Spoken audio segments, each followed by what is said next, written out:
നമസ്കാരം. പാകിസ്ഥാന്റെ കാര്യം മഹാകഷ്ടം എന്നല്ലാതെ എന്തു പറയാൻ? ഇന്ത്യയാണല്ലോ പാകിസ്ഥാന് പ്രധാന ശത്രു രാജ്യം. സ്വാതന്ത്ര്യലബ്ധിക്ക് ശേഷം ഇന്ത്യ സാമ്പത്തികമായും സാമൂഹികമായും വലിയ വളർച്ച കൈവരിക്കുകയും ലോകരാഷ്ട്രങ്ങൾക്കിടയിൽ കരുത്തരായി മാറുകയും ചെയ്തു. പാകിസ്ഥാനാകട്ടെ ആഭ്യന്തര സംഘർഷങ്ങളിൽ വലയുകയാണ് ഇപ്പോഴും. സാമ്പത്തിക പ്രതിസന്ധിയും ഭരണകൂട അസ്ഥിരതയും പാകിസ്ഥാനെ പിന്നോട്ടടിക്കുകയാണ്. ഇങ്ങനെയൊക്കെയാണെങ്കിലും മത തീവ്രവാദത്തെ വളർത്താനും തീവ്രവാദികളെ നിരന്തരം ഇന്ത്യയിലേക്ക് അയച്ച് അതിർത്തിയിൽ സംഘർഷം സൃഷ്ടിക്കാനും പാകിസ്ഥാൻ വളരെ കൃത്യമായി സമയം കണ്ടെത്തുന്നുമുണ്ട്. അതിൽ ഏറ്റവും ഒടുവിലത്തേതാണല്ലോ പഹൽഗാം ഭീകരാക്രമണം. ഓപ്പറേഷൻ സിന്ദൂറിലൂടെ ഇന്ത്യ പഹൽഗാം ഭീകരാക്രമണത്തിന് മറുപടി നൽകുകയും ചെയ്തു. പാകിസ്ഥാനിലെ ഭീകര കേന്ദ്രങ്ങൾ ഇന്ത്യ തകർത്ത് തരിപ്പണമാക്കിയത് പാകിസ്ഥാൻ ഭരണകൂടത്തെ, പ്രത്യേകിച്ച് അവിടുത്തെ മന്ത്രിമാരെ വിരളി പിടിപ്പിച്ചിരിക്കുകയാണ്. ആ മന്ത്രിമാരിൽ തുടർച്ചയായി പ്രകോപനപരമായി സംസാരിക്കുന്നത് പ്രതിരോധ മന്ത്രി ഖ്വാജ ആസിഫ് ആണ്.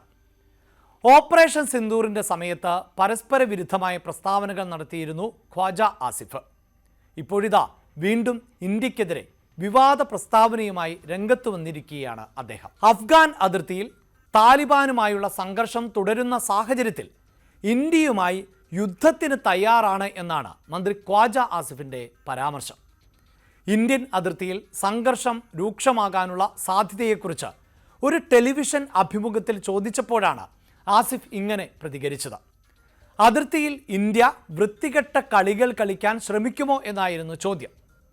തീർച്ചയായും അത് തള്ളിക്കളയാനാവില്ല.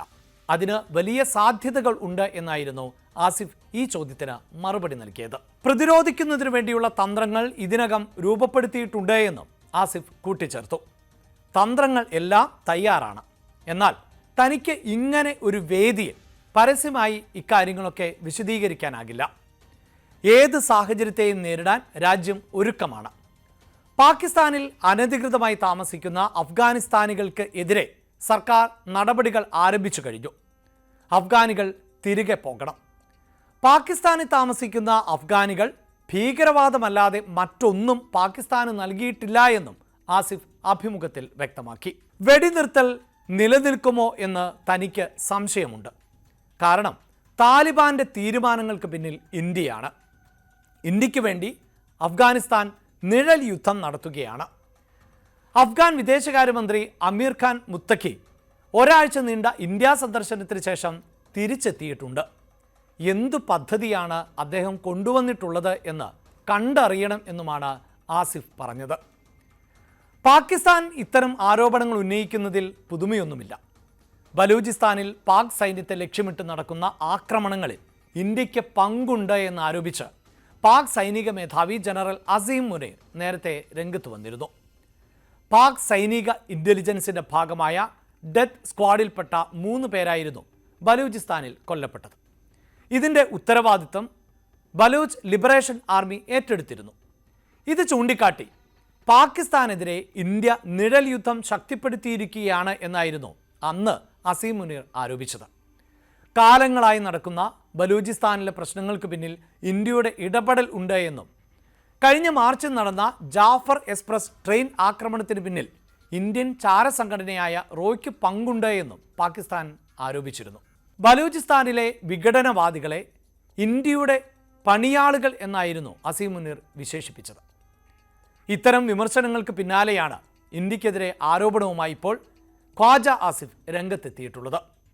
അഫ്ഗാനിസ്ഥാൻ തലസ്ഥാനമായ കാബൂളിലും കിഴക്കൻ അഫ്ഗാനിസ്ഥാനിലെ ഒരു മാർക്കറ്റിലും പാകിസ്ഥാൻ വ്യോമാക്രമണം നടത്തിയെന്ന് ആരോപിച്ചായിരുന്നു താലിബാൻ പാകിസ്ഥാൻ അതിർത്തിയിൽ ആക്രമണം ആരംഭിച്ചത്.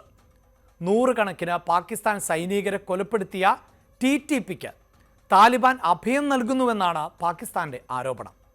എന്തായാലും പിടിച്ചെടുത്ത പാകിസ്ഥാൻ്റെ T-55 ടാങ്കിനു മുകളിൽ യാത്ര ചെയ്യുകയും സംഘർഷത്തിനിടെ പോസ്റ്റുകൾ ഉപേക്ഷിച്ച് ഓടിപ്പോയി എന്ന് പറയുന്ന പാക് സൈനികരുടെ പാൻറ്റുകളും ആയുധങ്ങളും താലിബാൻ പരസ്യമായി പ്രദർശിപ്പിക്കുകയും ചെയ്തിരുന്നു. ഇരുവശത്തും ഒട്ടേറെ പേർ മരിക്കാൻ ഇടയാക്കിയ ആക്രമണങ്ങൾക്ക് ശേഷം പാകിസ്ഥാനും താലിബാനും ഇപ്പോൾ താൽക്കാലിക വെടിനിർത്തൽ ധാരണയിൽ എത്തിയിരിക്കുകയാണ്. ഈ ധാരണ നിലനിൽക്കുമോ എന്ന സംശയമാണ് ഖ്വാജ ആസിഫ് പ്രകടിപ്പിച്ചത്.